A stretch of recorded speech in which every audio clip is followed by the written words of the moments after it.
ఓ పెంటమ్మా, ఓ బొబ్రు, ఏంట్రా? ఓ చంద్రకళ, ఒరేయ్ రాకేశా, election results వస్తున్నాయి, అందరు రండ్రా. రండ్రా ఎలక్షన్ అంతా పడిపోయిందేంట్రా?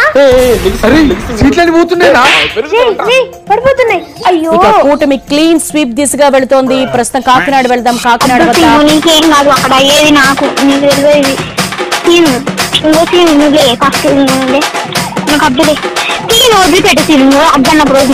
ఉమ్మడి తూర్పుగోదావరి జిల్లా వ్యాప్తంగా కూడా కూటమి క్లీన్ స్వీప్ కనిపిస్తుంది. మొత్తం ఉమ్మడి తూర్పుగోదావరి జిల్లాల వ్యాప్తంగా